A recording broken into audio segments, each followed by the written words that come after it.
เข้าใจลูกเอ้ยโอ้มาชาละวันวันนี้วะ โอ้ย ไผ มาชาละวันนี่ สารวัตรมาแต่ไสอีกเบิ่งดีๆพังเสียงมึงแน่แม่นบ่ว่าบุญสารวัตรน่ะ มาชาละวันนะเขากินเบิดแล้วบ่เขากินนั่น หมดแล้วนี่ยังน้อยนี่อะไร เอ้ย นี่เห็น ยัง เรียบบ่เอาไว้ลุ่มมันก่อนก็ได้นั่นก็แล้วจะเอาขึ้นเอาไว้ลุ่มก่อน เตียงอร่อย โอ้มาอีกแล้วแม่ค้านี่เนาะ โดยเราเท่าเลยเบิ่งตาก็ไม่หุ่นอันนี้ไปเอาผักนี่ก็ไม่เห็นไหน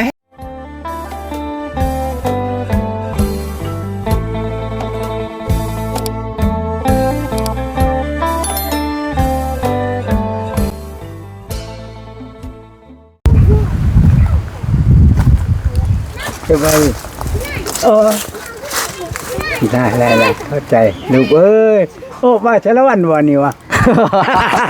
โอ้ย ไผ มาชาละวันนี่ สารวัตรมาแต่ไสอีกเบิ่งดีๆพังเสียงมึงแน่แม่นบ่ว่าบุญสารวัตรน่ะ มาชาละวันนะ โอ้ยมีไผแน่เอา บ่เชียงบ่ลี บ่จันบ่ชาละวันถ้าว่าไหนก็ลืมหลายเลยลูกเอ้ย เอาแต่สำหรับเฮาถามเจ้านี่จังว่าบ่บุญสารวัตรบ่ เอาไผ เจ้าคิดว่าไผนี่น่ะ นี่แหละข้อขาดเลยเข้ากินลูกเอ้ย บาด บ่ได้เลยนี่โอ้ยพ่อนี่ ไปทางไหนบ่ได้ลูกเอ้ยคำคอนคอยให้บ่ลีโหดหน่อยนึงเฮ็ดไดโอ้ยน่ะว่าสารวัตรเนี่ยหมดแล้วเคยไปขอเขามื้อนั้นได้2 โล ขอเข้าได้2 โลโอ้ อันนี้อยู่ดีดอกบ่ได้เลยโดยลูกเอ้ยเฮ็ดได โดยโอ้ยเนาะ เฮ็ดแล้ว เอาพี่มายืนนี่ก่อนนี่ยืนนี่เอาฝนสิตกอยู่บ่มื้อนี้ฟ้าฝนสิตกอยู่บ่ฝนสิตกอยู่บ่มื้อนี้คือมืดแท้ฝนตกแล้ว ฝนตกบ่ ฝนตกแล้ว โอ้ยฟ้าวได้เสีย วานนี่ก็ตกได้ลูกเอ้ยตกมันบ่นานนะ ตกบ่นาน บ่แห้ง วันนี้ไม่นานเนาะ จ้า ตกไม่นานเนาะ โดยเฮ้ยโอ้พ่อเฒ่าเฮานี่ จำได้แล้ววันนี้เนาะ จ้า บ่เสียงเนาะ บ่เชียงบ่นี่บ่เจ้าว่าสารวัตรนะ โอ้ยเมื่อยเอาเข้าใจ โดยเนาะคนขี่มาต่อเติมให้เจ้านี่แหละเอาบ่เสียงเด้อเอาก็บ่ได้มานานแล้วตั้งแต่พุ่นเลยพี่น้อยจนลืมเลยสิว่าเนาะ เขาไปจนทองทำบ่อะไรโอ้ยบ่อะไรเฮ็ดเฮือนน่ะมันนะ บ้านแกงทองบ่ แกงทองกันเลยเขาว่าลีบ่เห็นมาโอ้เขาจะข้าวเวียกว่าชาวรันก็ไม่ได้มาโอ้ยพ่อเอ้ยมันน่ะเขายังแล้วเวียกพ้นแต่พระลานได้ดงเห็น โอ้ยก็นี่ แม่นเจ้าเวียกหลายหม่องหลายบ่อนเนาะ ลูกก็ไปหลายบ่อนได้ ก็ไปหลายหม่องหลายบ่อนเนาะเอาละพี่น้อยเนาะทายสบายดีและสวัสดีพ่อแม่พี่น้องเบิดสุขุสุคนเนาะพบเจอกันอีกคือเก่าเนาะมาเยี่ยมมายามทางประตูส่งผู้เมียเนาะมื้อนี้ก็ลูกก็บ่มีลูกญาติพี่น้องก็มีอยู่แต่ว่าก็เจ้าก็เป็นครอบครัวของเจ้าเนาะของเขาของไผของมันลูกเอ้ย เราก็อยู่นี้พี่น้อยก็เลยมาเยี่ยมยามถามข่าวเนาะพอดีว่ามื้อนี้ก็มีข้าวสารอาหารแห้งเดี๋ยวอยู่นึกกินมามอบให้ทางประตูจ้ากันสิว่ากับประตูเจ้าชื่อหยังเกาะมาฮีอันเดียซองพี่น้องประตู7 ปีซองเนาะที่ว่าก็แล้วก็อารมณ์ดีคือกันเนาะจ้าก็จากทางแม่ใจดีเนาะพี่น้องเนาะเพิ่นได้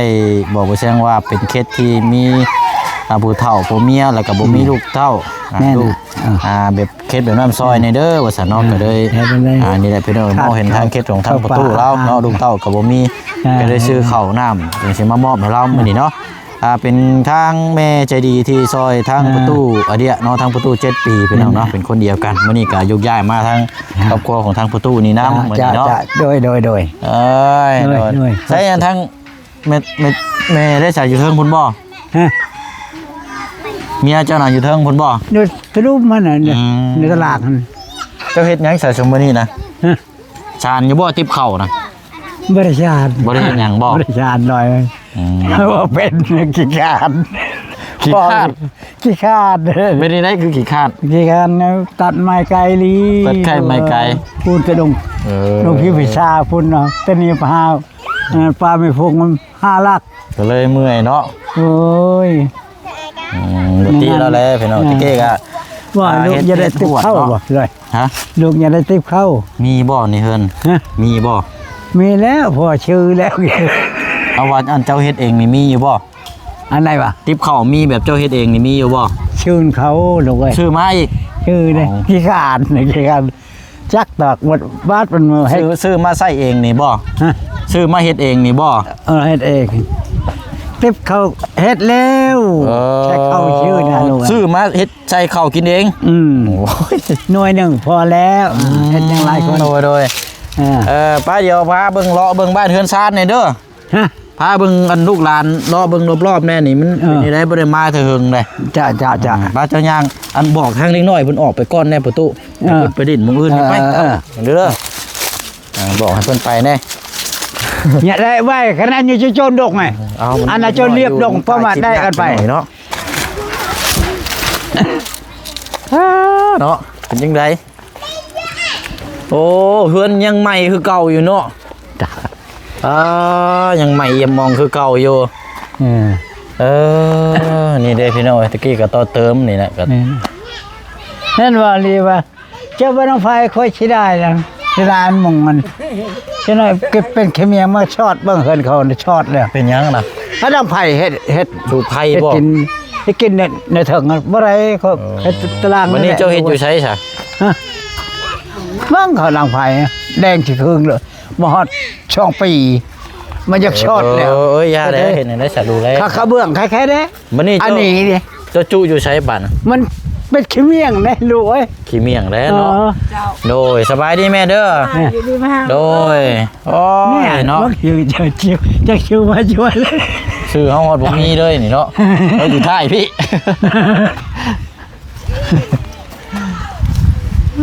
นี่ว่าเชียกนี่ว่าชาละวันนี่ โคตรดีเลาะนี่เนาะน้ำมันดึบแล้วเนาะ อันนี้วาลี่นี่ เ เรียกว่ายังนี่ก็ลืมแล้วนี่ เขามันลืมมัน นาะ ชาละวันนี่ เอาหนึ่งเข่าหนึ่งน้ำอยู่นี่คือเก่าอยู่เนาะวันนี้อยู่เทิงได้ใช่บ่ได้ขึ้นหนึ่งบ่แม่เข่าอยู่เทิงพุ่นน่ะ กินเขา บ่ได้หนึ่งเข่าหนึ่งน้ำอยู่ลุ่มนี่บ่ นึ่งเขาเด็กเนี่ย อยู่คือบ่หนึ่งอยู่เทิงพุ่น ถึงให้มันขี้ได้ขี้เมียงเฮือดนั่นก็บ่อยาก โอ้ จนมาชอดพระเจเฮ็ดให้ได้รู้ ปื้มมา บ่ แพ แพก แพงยามมันนานี่บ่ แพงกว่าลูกชาว ไอ้เสียเนาะ เห็นไหมนวนานี่เนี่ย ไปแล้ว ใช้พาขึ้นไปเบิ่งเทิงเฮือนแน่ไปพาขึ้นไปเบิ่งเทิงเฮือนแน่ ไอ้ยาวก็จะอื้อ รอเบิ่งแน่รีวิวเบิ่งแน่เป็นนี่แท้นี่บ่ได้มาแต่เฮิงเลยเอาไป เฮ็ดโอ้อันนี้ระเบียงเนาะนี่เนาะ เข้าดองเกลือไก่เกลือไก่นี่ อันนี้เอาปีกล้วยเขารอบระบงนั่นเฮ็ดได้ บีกล้วย บีกล้วยเขา บีกล้วยรอบระบงแต่งงานบ่ แต่งงาน ว้าว วานนี่คนใดเมืองพุทธเมืองอันยังกะกู ใช่โปนบ่อยู่ไส เมืองยังเมืองชัญบุรีคันธบุรีนะ เอาคือมาไก่แท้ใช้น่ะเบิ่งช่องมาก่อนพี่น้องใช้เข่าอยู่ใช้เข่านะ นี่เขา เข่ากินเบิดแล้วบ่เข่ากินนั่น หมดแล้วนี่ยังน้อยนี่นะเลย ไอ้ นี่นี่เห็น ยังเข้ามาแต่ใช้อันนั้นน่ะ อันนี้เขาให้มึงจะให้เขาก่อนหน้านี่ อ๋อแต่บ่ก็หึงพุ่นบ่ยังบ่เบิดอยู่ ประหยัดกินได้เลย โอ้ ให้ได้คำคิดแต่มึงจะมันมาเลย คือว่า ก็ ประหยั เอา ดดีโล โอ้นั้นไปแลกเปลี่ยน หน่วยหนึ่งโล โดย นี่น่ะ ถ้าเป็นเงินแหละเช่าพันขวดนั่นไม่ได้ชาติพอไม่ได้ชาติหม้อดอก เนาะประหยัดข้าวน้ำเนาะ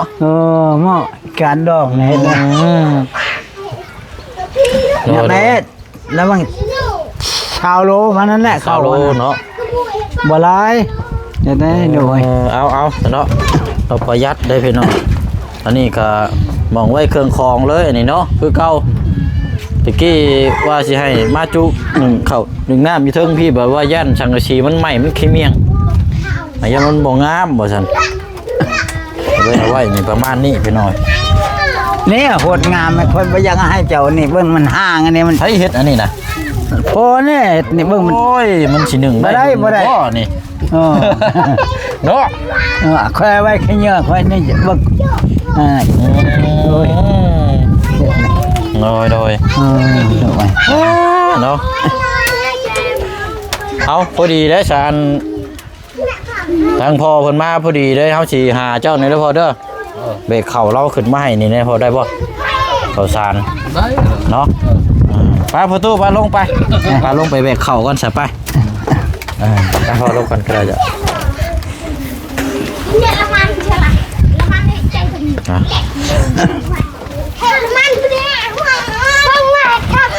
โอ้ยเสียงลังนะลูกเงียบก่อนอย่าเสียงลัง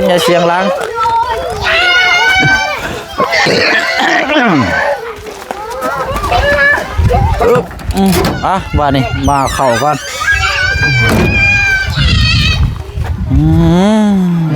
พี่น้องไว้เบิ้งโอเคเอาพี่น้องเลยยังก่อเลี้ยงแถวนะแบบบอกยังก่อแถวเลี้ยงแถวมาเอามีมาคนละกอง2ห่อมาจะได้นี่พี่น้องคือเชียงรางแท้นี่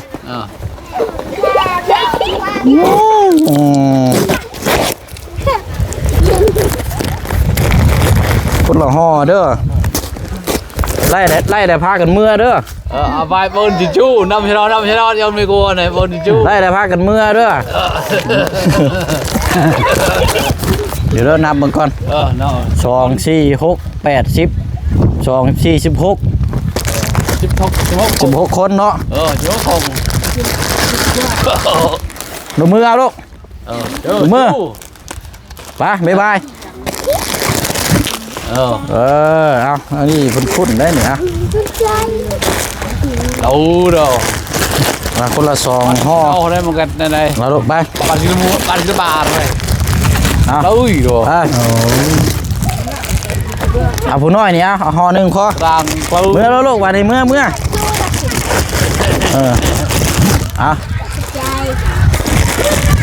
เอา2ห่อลูกเอา2ห่อ1พอคนกันเด้อลูกมันบ่พอแล้วบัดนี้เอา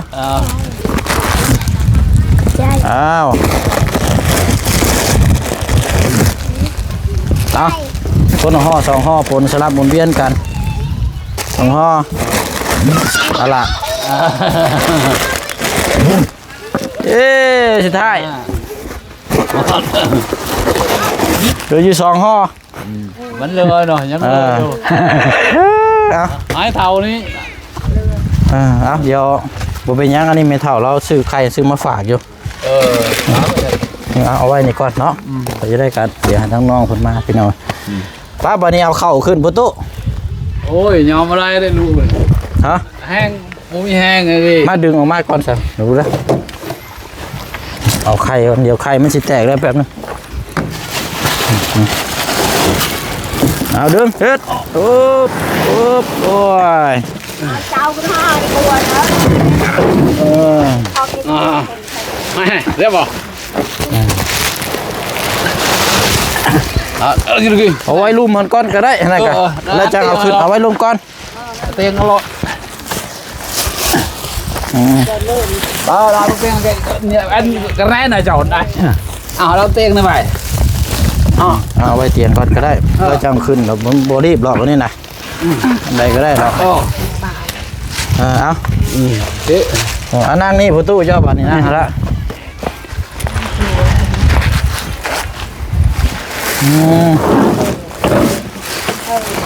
เอา ช่วยเด้อ ยังช่วยเด้ เอาแกเบิ่งอยู่หามีหยังอยู่ในถุงนี่ เจ้า แกเบิ่งอยู่ อันนี้ แกเบิ่ง เออ แกเบิ่ง นี่ เอาเบิ่งอยู่หาแกะมาเลยแม่นหยังอ่ะนะ นี่เออค่ะ หึ ก็ได้ ปลาแดกเนาะ ก็แรก เอ้ย เพลงนัว กับปลา พวกป้า ดอกจีดอกจี ปลาแดกแล้วก็ น้ำปลาไว้มันไปมันไหนตาย น้ำป่าบ่ ปลาแดกนี่น้ำปลาอยู่พี่นี่น้ำปลา อันนี้น้ำป่าเนาะโอ้น่ะ นี่ตัวนี้ขนมมันนี่เด้อมึงขนมแล้วตัวแกะมึงโยลองกินมึงโยแกะนี่ให้ในเท่าเจ้าในกินเด้อบ่แม่นแนวอันนี้ได้ยันบานั่นเดี๋ยวมาดูบ่กินมันสิเสียหาย ชมมาไปหาผัก โอ้มาอีกแล้วแม่ค้านี่เนาะ โดยเราเท่าแล้วบางตาก็ไม่หุ่นอันนี้ไปเอาผักนี่ก็ไม่เห็นนะเห็นหน้าว่ะ เอาขนม โดย นี่ให้ผู้นี้น้ำเนี่ยให้เมียเจ้านี่มากินบานนี่ไปเด็กน้อยเนี่ยบ่เอาได้มีอะไรกินนี่ไล่อะไรไปลูกไปมันบ่มาเด้อลูกเด้อไล่อะไรไปเอาให้ผู้เด็กน้อยผู้ท่านไม่ไล่นะ ใจเลย ไปตู้บาน มัน นี่ น้อยเห็นไหม มันผู้ได้นะเมื่อแล้วบ่มาก็อย่าลูกไป ได้อันนั้นได้ นี่อยู่ในกล่องมีอยู่2ห่อไปเอาไหม นี่ เอาแม่ ร้านเอานั่นยังไม่ อยู่ใน ได้ กล่อง2ห่อเอาแบ่งกันเด้อ นี่ร้านผมมาเป็นหาผัก เบิ่นเหล้าอยู่ในหั่นล่ะ โดย พี่น้อยเอากินแซ่บอยู่บ่ แซ่บ แซ่บบ่ยังบ่ทันได้กินก็ว่าแซ่บเลยโอ้หน้าตาก็ยังสดใสอยู่เจ้าก็เนาะยังคือเก่าอยู่ เมื่อเลยลูกนี่ใจแต่ภาพ แบบไรก็ เมื่อยมือน้อยใจนี่หาใจไม่ได้คุณหาขนมมาจะฉัดเนี่ย หัวใจสั้น ใช่จันเลยไปเจอเมื่อยฉันได้ก็เมื่อย เจอมันอะไรไปก็เอานี่ไปอย่าลบหลู่วินหัวนี่เลย บินหัวคือนั่นใช่คืออยู่คือบ่อยู่เฮือน อยู่คนไหนลูกเอ้ยเขาจะกินกันไม่ได้โตจะกินกันไม่ได้ อ้าว พักอันนี้เจ้าไปหาเองบ่ โด แม่ ยโอ้พักยังอันนั้นน่ะ ดอกไงผักน้ พังน้ พักน้ ำพังน้ำห้วย แคบได้เลย ำ ไปหาเอา โดยมันได้เจ้ามาขายนะไม่ตู้ฮะ แกหาว่าวนั่น เจ้าหาเองบ่นี่นะ โดย โอ้พี่น้องมีแต่ยอดงามๆเนาะ นี่ละเขาว่าถ้าได้ลูกเฮานั่นได้ละกันอย่าเป้าไงได้เป้าเอาเรียลมาเล่นมันในได้ก็มันในได้ขายถุงในได้นี่นะ เราจะได้ทุ่งเช้าเงินเท่าไรลูก มีจักถุงน่ะไล่มาเบิ่งอยู่ฮะ ที่ ฮะซื้อถุงบ่ โดย อันใดเงินแล้วไปซื้อหยังอันนี้นะ ที่ชูเขา บ่มีข้าวกิน โดย โอ้ ช่วยกระต่ายอยู่จนเรียวไม่ตู้ถาม ข้าวก็บ่มีฉันในรถก็เบิดเลยพี่น้องบ่ได้มีถุงยังชีพครับแต่เก่ายังบ่มีถุงยังชีพพอได้ให้ อดเขาหรือได้อ่อนคายจะได้จะคายแต่ เอาจะเนาะมีแต่ว่ามีอยู่เบิ่งจักถุงพี่น้องในค่ากันเนาะมามีอยู่4ถุงเนาะ โดยใครจะคายอ่ะ เอา อดอายอาเคย เบิ่งก่อนสิเฮาสิซอยเจ้าไม่ตู้อ่ะเบิ่งก่อนมีอยู่บ่เงินนี่เบิดแล้วบ่จักอันนี้โอ้ยเหลืออยู่ 10,000เฮ็ดแนวไหนบาท แล้วชื่อเขาหรือ ฮะพี่น้อยเนาะ โดย เอามีแต่ว่าที่เฮาสิซอยเจ้าเด้อ โดย ถุงละ20,000เอาให้100,000แม่เด้อ โดย 100,000กีบเฮากับบ่ได้มีปกติครับว่ามีข้าวอยู่ในรถเดี๋ยวเฮาสิเอาให้เจ้าอยู่ดอกข้าวบ่มี คันมีข้าวเจอหามันเอานึงมัน บ่มีแต่เงินนั่นแหละเจ้าไปซื้อข้าวเอาเด้อ น่ะอยู่จากมูชัยก็ปาร์ตี้ โอ้ย เนาะเอามีแต่ว่าพักนี่แหละซะเนาะ โดย เบิ่งก่อนพี่น้องเอ้ยเจ้าบ่ได้เอาไว้กินน้ำบ่ บ่ คือบ่เอาไว้กินน้ บ่ ำเป็นหยัง กินแล้วโดย กินเรื่อยแล้วบ่ ลูกกินอันนี้ โดยประตูเอาอยู่บ่พักนี่เอาไว้จักถุงหนึงเนาะ พอแล้ว ฮะ พอแล้ว เอาไว้กินบ่ เป็นยันเราจ๋าตอนจะไอ้ กินยันว่า พอแล้ว คือว่าแล้วนี่ไข่ไก่ก็มีเนาะนี่ปลากระป๋อง ได้อันนี้แหละพอแล้ว ลูกไอ้ โดย เอาไปในรถนะลูก โดยแม่โดยขอบใจแม่เอาไว้ในรถให้ก็ได้ โดย โอ้ยบ่เอาไว้กินแน่บ่ รวย เอา ข้าวกิน ยันว่านี่เบิ่งงามจังพี่น้องพักอันนี้โอ้เบิ่ง นั่นไอ้นั่น เนาะโอ้ยพี่น้องเอา แม่ก็มา เอาวางไปรถแม่วางไปรถมันปิวไปใส่กระยามันหลอกวางไปรถบ่เอาไว้บ่ ลูก เอามื่อกินบ่ บ้านเนาะกินแล้ว กินแล้ว โดย โดยบ่มีหยังเลยแม่ ปกติครับมีถุงยังชีพมีขึ้นรถนี่สิให้เราอยู่พี่น้องโดยเอามีแต่ว่าหันแล้วเอาเงินหันแล้วไปซื้อข้าวเด้อ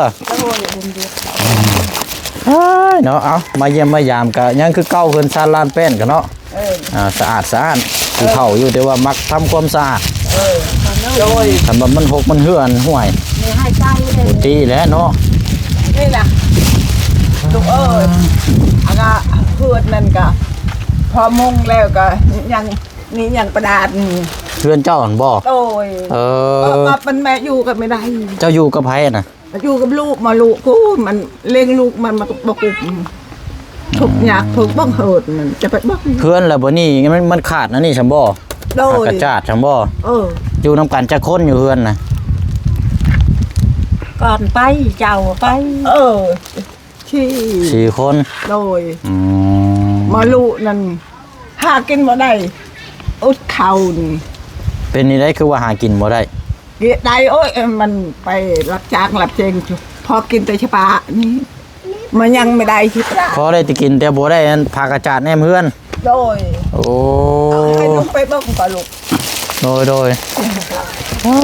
เนาะพี่น้องเอาซะว่าเบิ่งวันเวลาคันเฮาสิไปเยี่ยมเบิ่งเด้อ โดย เนาะ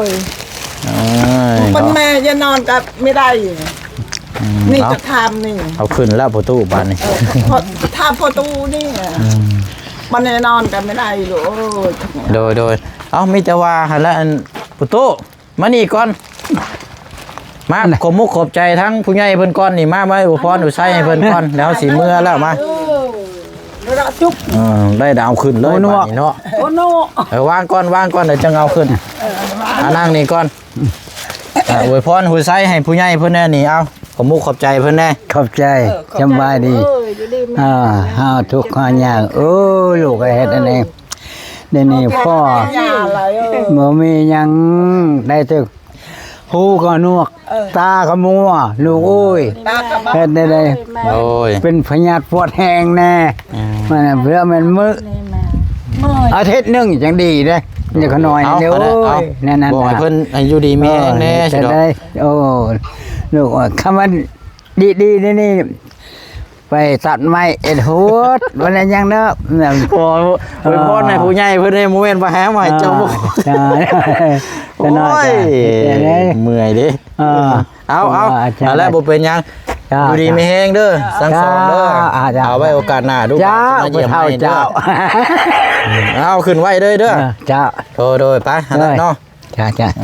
โดยไปหั่นละพี่น้อย ให้ลูกไปบอกเหือด โดยแม่โดย มันจะไปนอนอย่านอนกันไม่ได้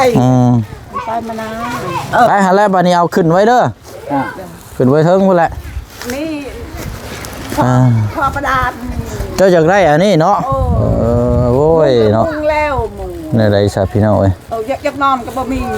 เรียกมันนอน โดยไปเดี๋ยวเจ้าเมื่อก่อนเดือนนั้นมีเวลาเฮาสิไปเบิ่งเด้อโดยเฮาผ่านไปผ่านมาอยู่ดอกไม่ตู้เด้อโดยเนาะเอาและพี่น้องเอ้ยมาขอความช่วยเหลือเรื่องผาพากระจาดเฮือนเราเนาะ เบิ่งก่อนพี่น้องถ้ามีเวลาเดี๋ยวสิไปเยี่ยมยามถามข่าวมึงอยู่โอ้มันยังได้หนังงัวมาแต่ใช้นี่รึกแท้นี่มาแต่งานดองบ่นี่เป็นเปียงโยนี่เอาอะไรพี่น้องเนาะมาเยี่ยมยามถามข่าวสองตายายลดนานแล้วพี่น้องเนาะพี่น้อง FC เฮานี่โอ้ยันดื่มแล้วพี่น้องเนาะแต่ก่อนหน้าเฮาก็ติดตามเรื่องต่อเติมซานเฮือนซานให้เราเนี่ยพี่น้องจบจะหันแล้วก็ให้ทางเราหาอยู่หากินปกติแล้วก็สิมาเยี่ยมยามนานๆทีเนาะมื้อนี้ก็นำข้าวสารอาหารแห้งทางเมใจดีอยู่ทางต่างประเทศเนาะพี่น้องเนาะเพิ่นก็บ่ฮักซื้อประสงค์ออกน้ำเนาะจังได๋ก็ขอให้ทางผู้สดซอยแล้วก็ทางผู้รับเนาะจงมีแต่สุขกายสบายทางใจเนาะความเจ็บอยู่ได้ความไข้อย่าสุมีเด้อเนาะเฮ็ดเวียกเฮ็ดงานกับประกอบงานใดๆก็ขอให้มีแต่ประสบความสำเร็จเนาะจะเดินก้าวหน้ารุ่งเรืองตลอดปีและตลอดไปเนาะบ๊ายบายเด้อประตูเด้อไปแล้วเมื่อก่อนเดี๋ยวมาใหม่เด้อเราบ่ได้ยินพี่น้องเอ้ยไปแล้วพี่น้องเด้อ